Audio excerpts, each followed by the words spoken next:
चीकू, चूहा, टिंकू, खरगोश और बिल्लो बिल्ली, तीनों दोस्तों की समझदारी। बहुत समय पहले की बात है। एक हरे भरे जंगल में तीन अनोखे दोस्त रहते थे। चीकू चूहा, टिंकू खरगोश और बिल्लो बिल्ली।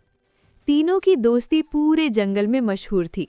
हालांकि सबको अजीब लगता था कि एक बिल्ली एक चूहे की दोस्त कैसे हो सकती है। लेकिन बिल्लो बाकी बिल्लियों जैसी नहीं थी। वो बहुत दयालु थी और उसे किसी को नुकसान पहुंचाना पसंद नहीं था।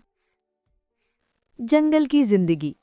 तीनों हर दिन साथ घूमते, बातें करते और एक दूसरे की मदद करते।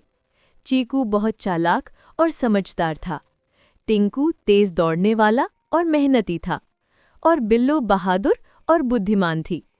एक दिन तीनों ने सोचा कि उन्हें मिलकर कुछ ऐसा करना चाहिए जिससे सबका भला हो।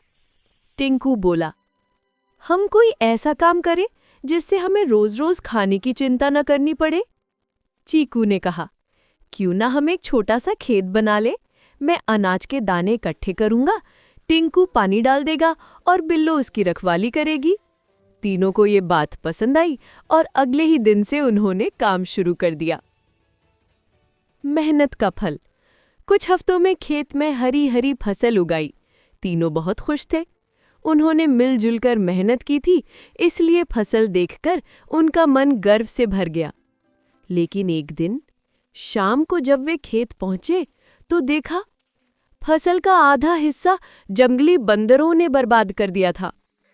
चीकू गुस्से में बोला, अब तो इन बंदरों को सबक सिखाना पड़ेगा।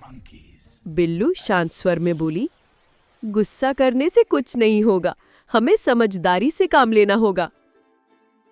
बंदरों से चालाकी। बिल्लू ने एक योजना बनाई। उसने जंगल के राजा शेर महाराज के पास जाकर कहा, महाराज, कुछ बंदर आपके जंगल की फसलों को नष्ट कर रहे हैं। अगर आप अनुमति दे तो हम उन्हें समझा सकते हैं। शेर ने कहा, ठीक है, लेकिन बिना हिंसा के बात करना। अगले दिन चीकू और टिंकू ने खेत के पास कुछ केले और फल रखे। बंदर लालच में वहां आ गए। बिल्लो ने पेड़ के ऊपर से आवाज लगाई, अरे दोस्तों, अगर तुम रोज का खाना चाहते हो तो फसल मत खराब करो, हम तुम्हें रोज फल देंगे, बस हमारे खेत को छोड़ दो। बंदरों ने सोचा कि रोज खाने को फल मिलेंगे तो फसल क्यों खराब करे।